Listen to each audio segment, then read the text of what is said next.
today I'm going to talk to you about speaking question 2 on the TOEFL IBT. Speaking question 2 is very similar to question 1.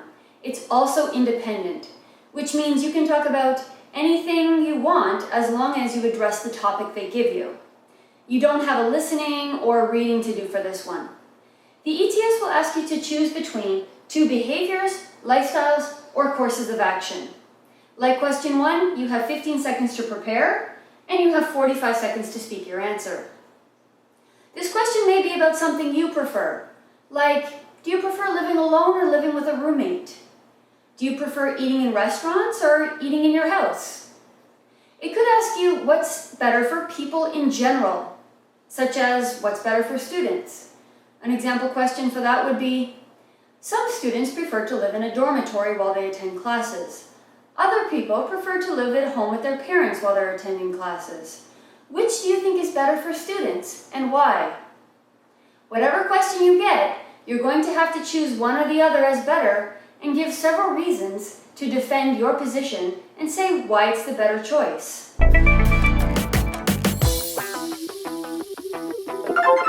I recommend you develop 2 reasons to support why your course of action is better. This is because the ETS is interested in seeing that you've developed your answer. So it's a good rule of thumb to come up with 2 ideas, why this is the best course of action for yourself or for others. The ETS is not interested in which course of action you choose. Instead, they're interested in hearing you speak clearly and developing your answer with 2 reasons or examples. It's always a good idea to be as specific as possible. If you have a life experience related to this is a really good time to share it with the ETS. Remember, it doesn't have to be true. The ETS is not interested in your honesty, they're interested in your ability to answer the question. So I recommend you choose whichever course of action you think that you can give clear support to, rather than what you really feel. Let me run you through an example. Imagine the ETS question is, which do you prefer, living alone or living with a roommate? Use reasons and details to support your answer. Now I have my 15 seconds to prepare. It's not much time, but it's enough time for me to write down my choice quickly. Roommate. Then I can write down share chores, meet people. Of course, I do not have time to write an audio script. I'm going to have to develop that as I go. So I'm going to start with a concession to the opposite side. I'm going to start with, although some people prefer living alone, I prefer living with a roommate. It's a good idea to start this way. It shows you understood the question. Okay, let's say I'm beginning now. Beep. Although some people prefer living alone, personally, I prefer living with a roommate for several reasons. First of all, my roommate and I can share the chores.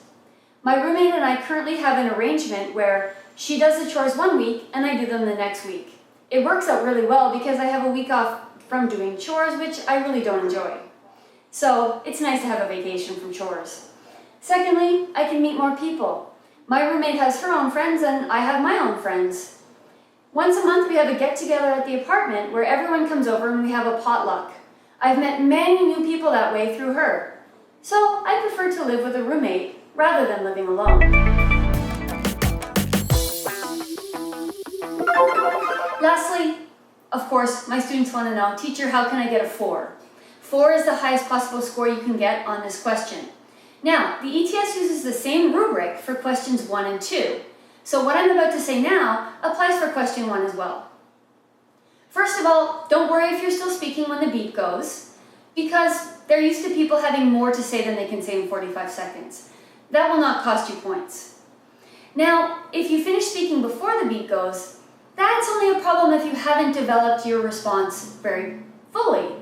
So as long as you've given 2 reasons and given some details, it's okay if you fall a little bit short of that 45 seconds, but not too short.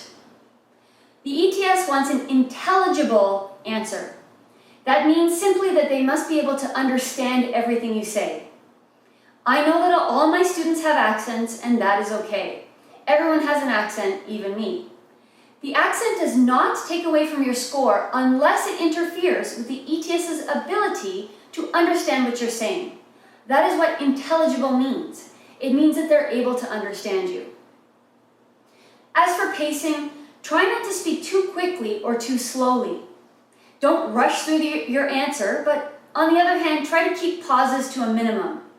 Some pauses in speaking are normal, and it's also normal to say, and I do it myself quite a bit. But again, try to minimize it. You don't want to have very much blank air space on your answer. That means time when you're not saying anything. That can cost you a point. A little bit about grammar. Yes, the ETS is interested in your grammar. However, it doesn't have to be perfect. It just can't interfere with what you're saying. So try to pay attention to it. When you practice, make sure you're using the appropriate verb tense. Vocabulary is important too. The ETS wants to know that you have a range of vocabulary beyond just very basics vocabulary. So I recommend, of course, expanding your vocabulary before you take the speaking of the TOEFL IBT, and also learn some transitional devices. Learn how to use them. This shows cohesion. Things like moreover, furthermore, first, second, in addition, and for contrast, on the other hand, or in contrast, or however. Make sure you use these transitional devices and use them appropriately.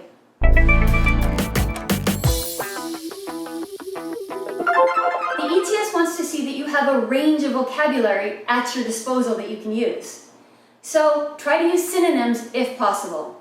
Of course, some words you will have to repeat that don't have synonyms, like the word science. It doesn't have a simple synonym. So it's okay to repeat that if they ask, what's your favorite subject in school, and you want to talk about science. Of course, the word science will be repeated, and that's okay. But try to use synonyms in any other case. Don't try to memorize a response. You'll risk not answering the question appropriately, and the ETS can tell if you have something memorized. And this is very important. Make sure you answer the question. Now, I know that seems obvious, but you might be surprised how often students answer the wrong question by accident, because they assume they know what the question is going to be. Let me give you an example. Let's say the ETS asks you about your dream house for question 1, and you start talking about the house you grew up in. That's not really the question they asked you, and you could risk losing points for that. So make sure you listen carefully to the question, that you understand the question, and you address it appropriately and give reasons and develop your response. Good luck on your TOEFL, and thank you so much for watching. Have a great day.